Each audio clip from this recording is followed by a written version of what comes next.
What's up everyone, welcome back to a brand new video. This time, for April Fools, we do have another kind of silly story, but it's also not going to be too insane. Mainly because we're not going to be changing much with the main cast. No, we're changing one other person and adding him to the main cast, Mr. Satan. I've been thinking about covering this story for a while and thought of how best to do it, and now is the perfect time for April Fools. So today, we begin the scenario what if Mr. Satan was strong. I'll also throw up a light goal on screen, and if we hit that, I'll continue this into a full story, with more hearts to come. Anyways, let's begin. So there's been a couple ways that people have suggested I go about this. Like have him use the Dragon Balls, or have him be a Saiyan, or something like that. Honestly, I have a pretty simple option here. Just make him strong as is, and you'll see what I mean going forward. Our story begins around the Cell games, and it goes the exact same up until the Cell games start. The Z Fighters feel pretty prepared, having trained already, and even though they know Cell is strong, Goku's confident in Gohan's power. But someone else steps up first in the ring, and they think he's all talk because he's making a show of it. Clearly he can't back up that power that he has. He introduces himself to Cell, the world champ, Mr. Satan. And he starts off with a few tricks like breaking a bunch of roofing tiles, and all other types of stuff. Cell thinks this guy is just bluffing about his power, so you know what, he'll give this guy a free hit on him. So Mr. Satan starts attacking and Cell actually feels it, like he really feels it. He didn't expect this much power from someone. Who is this guy? He's just a normal human, and he has no data on this guy either. It had to be a fluke. Cell puts his guard up, and gets ready to fight Mr. Satan seriously. He'll give him one more chance to back down. He just got lucky with that attack. He's dead here if he continues fighting, but Mr. Satan motions for Cell to come towards him. He's ready to fight. The two begin clashing, and Mr. Satan's actually keeping up a bit. He's doing pretty well, in fact. From what Goku can judge, he controls his power really well, only using it at the moment that he attacks. In terms of raw power, his strength might be above theirs, maybe even above him and Gohan. But the weird thing is, as he continues fighting, they notice he's only using melee attacks. He doesn't use any sort of ki blast at all, even when Cell uses his own. Mr. Satan doesn't counter, he blocks against them and he dodges some too. And despite them not being too big of a deal for him, he still looks surprised to see them. This guy's shooting lasers. That's pretty terrifying, but Mr. Satan doesn't care. He continues fighting Cell. Cell even flies up in the air, charging a Kamehameha. Mr. Satan simply jumps up, clasping both his hands together and slamming them down on Cell. He's rocketed into the ground, destroying the ring below them. As Mr. Satan falls down, he prepares a dynamite kick, hitting Cell right in the head. He unleashes a flurry of attacks, and he actually knocks Cell out here, but doesn't destroy him, although he proclaims victory for the camera, and then hops out of the ring. Everyone else just watches on dumbfounded. That guy did that all without ki blast, and without flying too. He jumped up in that last moment, he didn't fly up. But still, he left Cell alive. Piccolo yells out to Mr. Satan. That guy can regenerate, and he should take the chance to finish him off now. Use a ki blast or something to get rid of him. A what now? Mr. Satan doesn't know what any of that is. What, like those lasers he was using? That was ki? Huh. He never realized that ki could be used that way. More than anything else, this is the most confusing part to everyone else. It turns out Mr. Satan actually has a ton of ki, but never even realized that he could project it as energy. He can't even fly. He just jumps really high and can land well. All of his attacks against Cell, they were all melee attacks. He was purely using martial arts and his raw power behind it, so he hasn't even realized his full potential. The thing is, he's using ki here. He just doesn't know he could project it as energy blasts. That's not even this guy's full power. Cell does get back up though. He can't believe he was defeated like that, but he's still in the ring and Mr. Satan got out of it. Now, technically Cell should have lost because he got knocked out, but Cell doesn't care about any of that anymore because there's also not a ring anymore.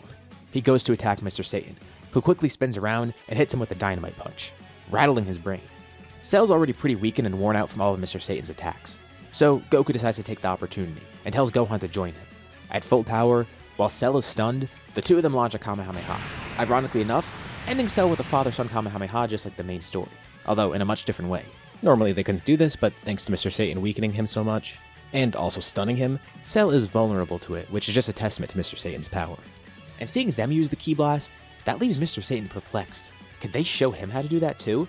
Like, he is the world champ after all, and is the strongest, so he could show them a few things too. Wouldn't that be a pretty nice exchange? Goku's intrigued by this guy, and everyone else is just confused by him. That could all be pretty interesting. Following the Cell games, Shenron is summoned to bring everyone back, which does include the androids, and Krillin still wishes to remove their bombs too. Technically, Goku and Gohan did kill the androids, but Shenron is not caught up in semantics. They died because of Cell, so the wish is phrased that way. Bring back anyone that died because of Cell, which Krillin thinks is great because Android 18's back, just like he wanted. Also, Android 16's alive still, and just as notably, Trunks survives and Goku survives. The latter of which is obviously the most important because Trunks was brought back, Goku wasn't. Mr. Satan really did help out there, but it makes Trunks wonder, where's this guy in his timeline? Weird. Well, he goes back home. thanking everyone for their help and ready to defeat the androids himself, which he does pretty easily. But then he asks Bulma about it. Has she ever heard of a Mr. Satan being here? And she says yeah, she remembers hearing about that in the news one time. He was some really strong martial arts champion, and she never knew him, nor did she think he was actually strong compared to her friends. But apparently he died from the same heart virus as Goku did. Wait, really? So that means Trunks might have accidentally saved his life in the present too, because once he delivered the medicine, Bulma thought to actually make it public since it's a life-saving medicine. Not only was it used on Goku, but inadvertently, Trunks introduced this to everyone in that world. With such an important medicine like that, Bulma of course didn't want to just hog it for themselves. She reverse engineered it, and now everyone has access to it. So, in a way, Trunks saved Mr. Satan's life. Now, obviously this didn't happen with Mr. Satan in the original, but think of this as my way for Trunks to still be in the story and for Goku not to die permanently from the heart virus. Because if future Mr. Satan was there too, the androids would be done for and there would be no need for time travel and Goku would just be dead. So, it all works out in the end. Back in the present, Goku is pretty excited to see this new fighter. The weirdest part is he's just human.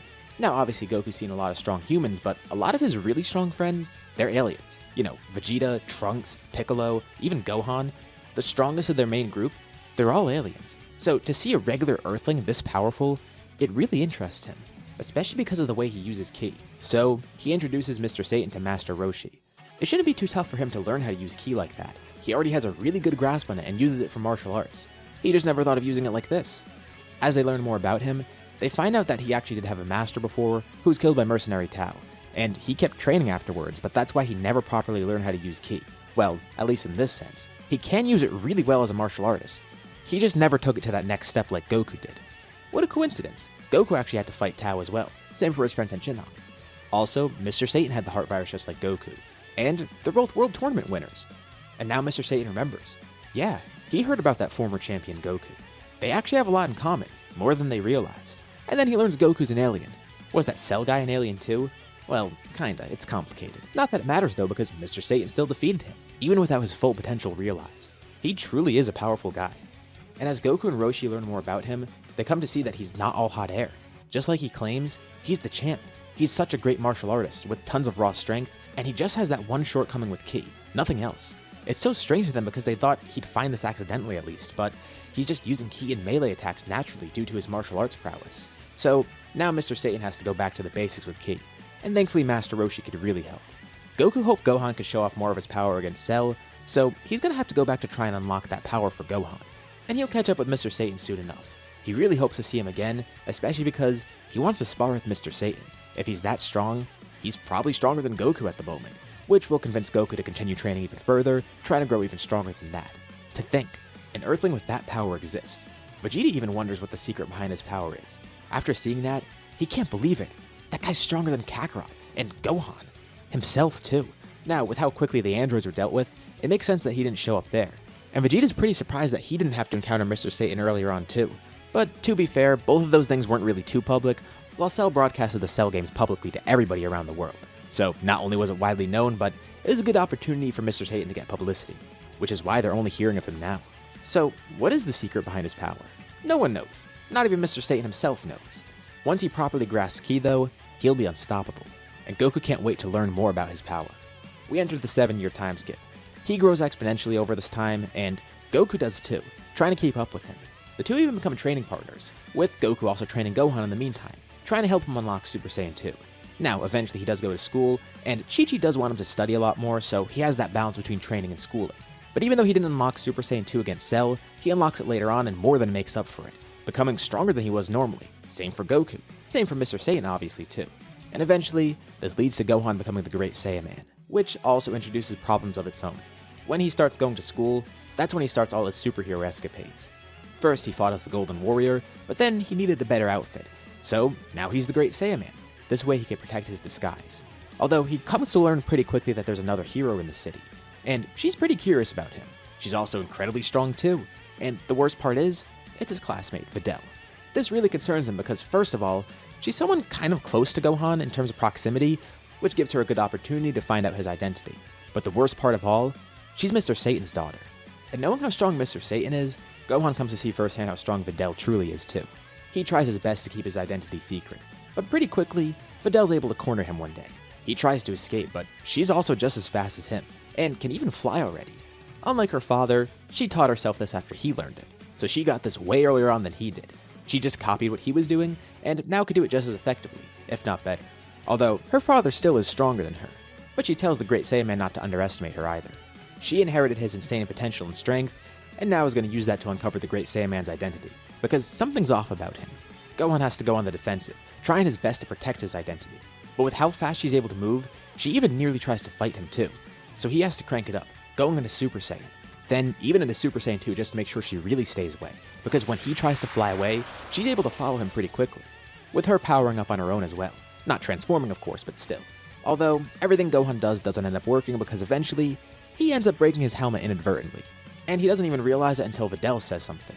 She knew it was Gohan, she just wanted to confirm it.